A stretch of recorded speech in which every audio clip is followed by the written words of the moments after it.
गया है।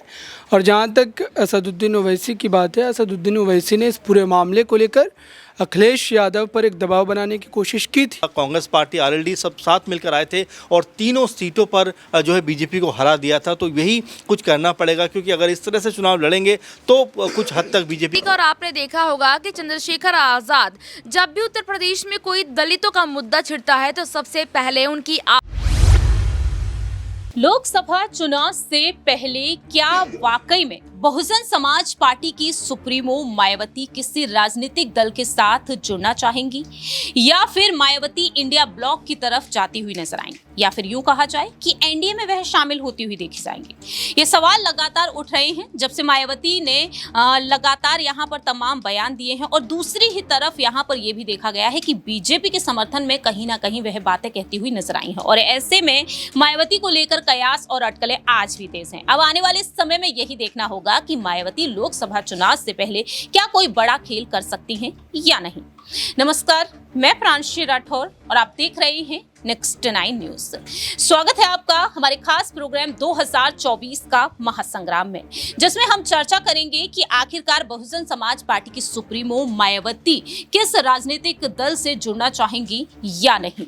देखा गया है कि इंडिया ब्लॉक की तरफ से कोशिशें अब भी जारी हैं। कांग्रेस दलित वोट बैंक को बखूबी साधना चाहती है, लेकिन मायावती जो है वो मान ही नहीं रही है। दूसरी ही तरफ समाजवादी पार्टी के राष्ट्रीय अध्यक्ष अखिलेश यादव भी हैं, जो कहते हैं साफ तौर पर कि मायावती पर जरूर कोई दबाव रहा होगा, इस वजह से वह इस इंडिया ब्लॉक से जुड़ना नहीं चाह रही हैं।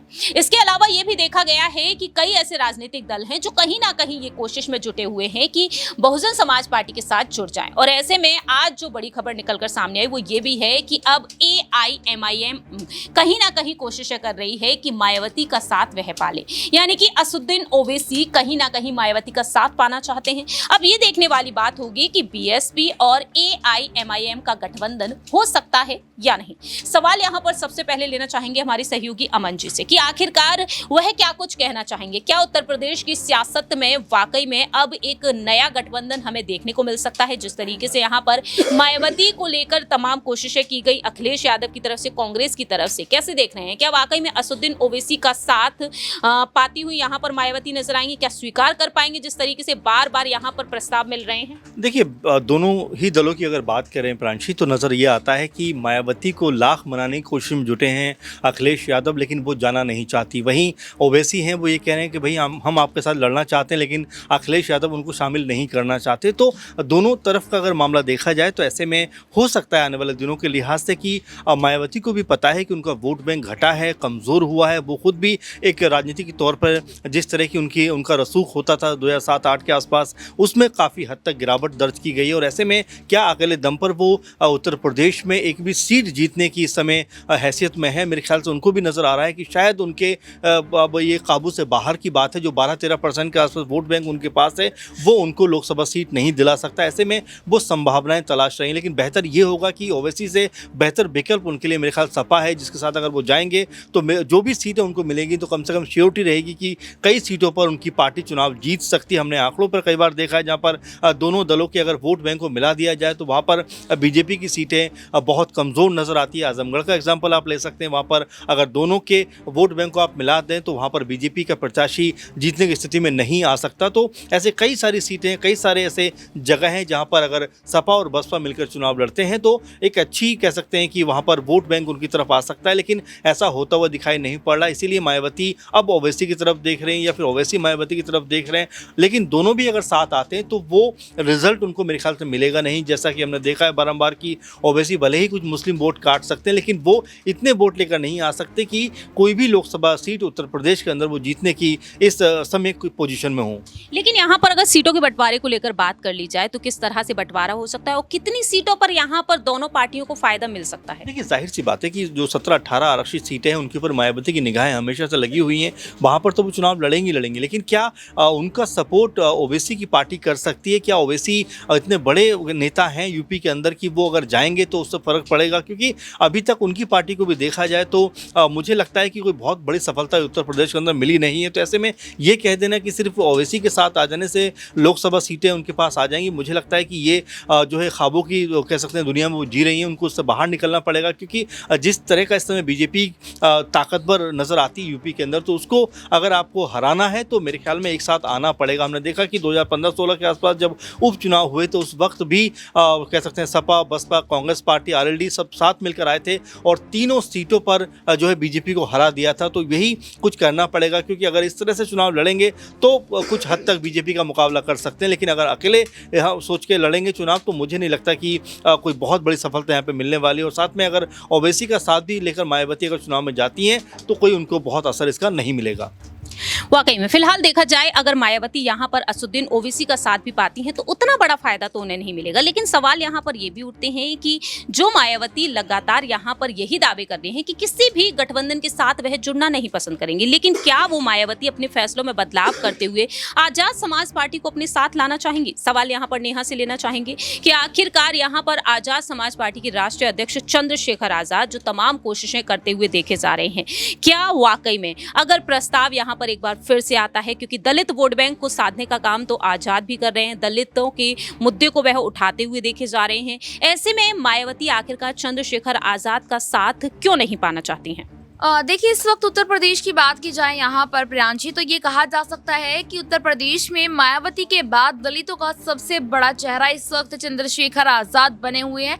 लोकसभा का चुनाव नजदीक और आपने देखा होगा कि चंद्रशेखर आजाद जब भी उत्तर प्रदेश में कोई दलितों का मुद्दा छिड़ता है तो सबसे पहले उनकी आवाज बनकर वहां पर पहुंच जाते हैं। आपने थोड़े दिन पहले भी देखा होगा कि एक दलित की हत्या जब हुई, चंद्रशेखर आजाद वहां पर पहुंचे थे और योगी आदित्यनाथ यानी कि भारतीय जनता पार्टी को घेरते नजर आए थे। रही बात यहाँ पर मायावती की, देखिए कुछ वक्त पहले की अगर बात की जाए, कुछ सालों पहले की, तब मायावती का चंद्रशेखर आजाद की पार्टी के साथ यहाँ गठबंधन देखने को मिलता था। एक बार फिर ये चर्चा तेज हुई है यहाँ पर। आपने देखा होगा कि मायावती की पार्टी से लगातार कुछ सांसद, कुछ नेता, कुछ विधायक जो है यहाँ पर उनका साथ छोड़ते जा रहे हैं। कुछ समाजवादी पार्टी में शामिल हो गए, कुछ भारतीय जनता पार्टी में शामिल हो गए। तो मायावती को यहाँ पर सोचने की जरूरत है कि आखिरकार आपकी पार्टी में यहाँ पर कौन सी कमी रह रही है कि आपकी पार्टी के तमाम दिग्गज नेता, सांसद, विधायक यहाँ पार्टी को छोड़ते जा रहे हैं। इसी मुद्दे को लेकर कहीं ना कहीं मायावती को एक बार ये सोचने की जरूरत है कि आपने अपनी पार्टी की जो लगाम यहाँ पर जिन हाथों में दी हुई है, क्या वाकई में कहीं ना कहीं वो सही हाथों में सौंपी हुई है या नहीं। वाकई में, क्योंकि अभी जिस तरह से नेहा ने बात रखी है कि पार्टी की जो कमान है क्या वो सही हाथों में गई है या फिर नहीं, क्योंकि ये सवाल इस वजह से उठ रहे हैं क्योंकि यहाँ पर आकाश आनंद को उत्तराधिकारी बना दिया गया है। अब उत्तराधिकारी बनाए हुए आकाश आनंद के जरिए मायावती की पार्टी को कोई फायदा मिलता है या नहीं, ये वक्त के साथ साथ पता चलेगा। फिलहाल यहाँ पर अगला सवाल अबरार से लेना चाहेंगे कि आखिरकार उत्तर प्रदेश की सियासत में मायावती क्या असदुद्दीन ओवैसी के साथ मिलकर कोई बड़ा खेल करती हुई नजर आ सकती है या फिर नहीं, क्योंकि असदुद्दीन ओवैसी की पार्टी के कई ऐसे नेता हैं जिन्होंने साफ तौर पर बार बार बसपा को हिंट दिया है कि कैसे भी करके यहाँ पर दोनों पार्टियों का गठबंधन हो जाए। लेकिन ओवैसी की पार्टी तो इंडिया ब्लॉक में भी जाना चाहती थी। कैसे देख रहे हैं कि आखिरकार असदुद्दीन ओवैसी को सिर्फ और सिर्फ साथ चाहिए, चाहे किसी का भी हो?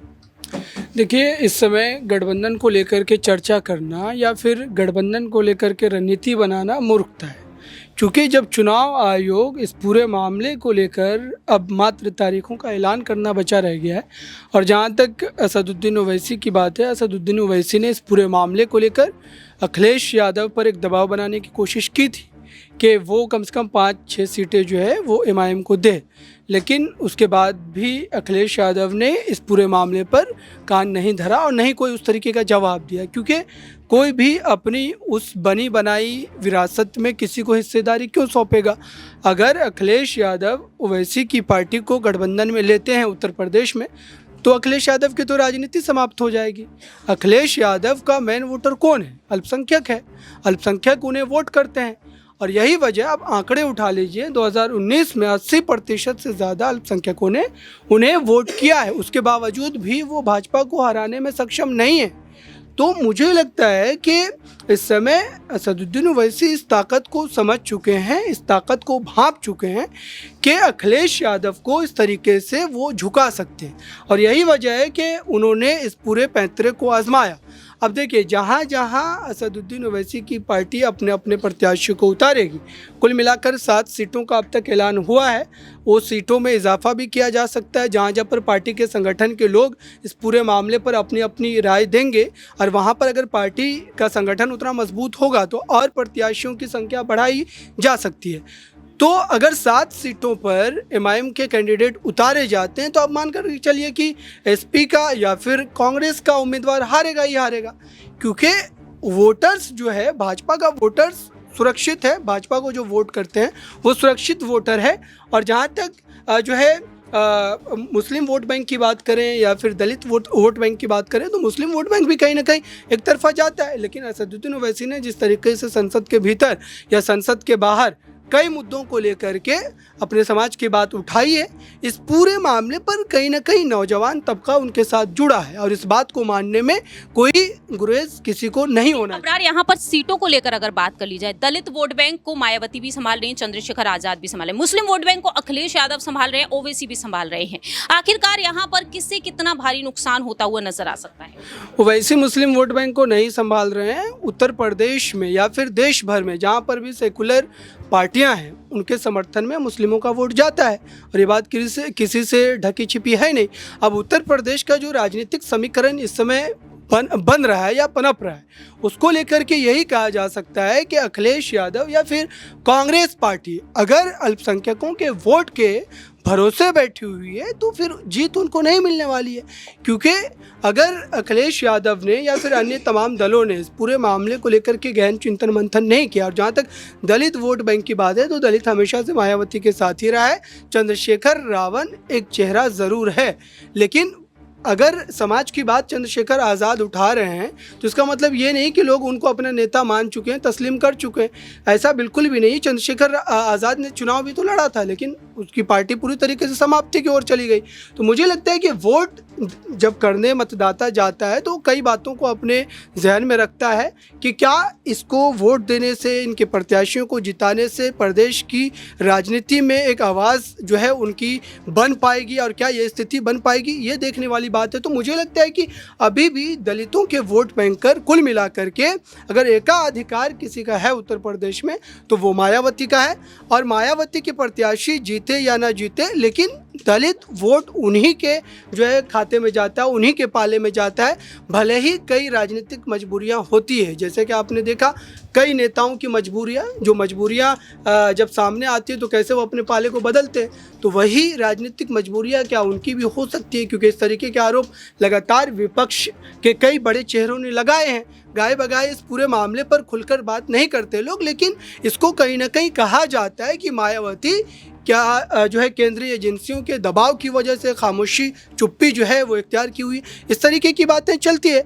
तो अब देखना है कि मायावती इस चुनाव को लेकर के कितना ज़्यादा अग्रसर होती हैं और अपने पार्टी के प्रत्याशियों को लेकर ज़मीन पर उतरकर कितना ज़्यादा काम करती हैं, क्योंकि जो कार्यकर्ता या फिर जो वोटर्स उनके साथ जुड़े हुए हैं वो पहले से ही बने हुए, लेकिन अब नए वोटर जो भाजपा की ओर चले गए थे, जो भारतीय जनता पार्टी ने पूरी तरीके से दलित चेहरे को लेकर के जो है देश के राष्ट्रपति को लेकर के कई तरीके के जो है पहलू को वोट को साधने की कोशिश कर रही है। लेकिन उस समाज को, उस वर्ग को पता है कि कौन सी पार्टी उनके लिए हितैषी है और कौन सी पार्टी उनके लिए आने वाले भविष्य में या संसद में आवाज़ उठाएगी। वाकई में अब आने वाले समय में यही देखना होगा कि कांग्रेस पार्टी का साथ वाकई में मायावती पालेंगी या समाजवादी पार्टी का इंडिया ब्लॉक की तरफ उनका रुख होगा या फिर नहीं, या फिर यहाँ पर बीजेपी की बी टीम जो कही जा रही है बहुजन समाज पार्टी, क्या बीजेपी की टीम बनकर ही काम करेगी, क्या बीजेपी के साथ वह जाना चाहिए? क्योंकि राज्यसभा चुनाव जो हुए थे राज्यसभा सीटों के लिए, उस दौरान राज्यसभा चुनाव के लिए यहाँ पर बीजेपी के समर्थन में बसपा ने वोट किए थे। अब यही देखने वाली बात होगी कि मायावती कितना बड़ा उलटफेर करती हैं, क्या वाकई में असदुद्दीन ओवैसी का साथ पाकर वह ये चुनाव लड़ती हुई नजर आएंगी या फिर नहीं। इस पूरे ही राजनीतिक प्रकरण पर आपकी क्या कुछ राय प्रतिक्रिया है, कमेंट सेक्शन में आप बता सकते हैं। फिलहाल के लिए हम चलते हैं, बाकी तमाम अपडेट्स के लिए देखते रहिए नेक्स्ट 9 न्यूज।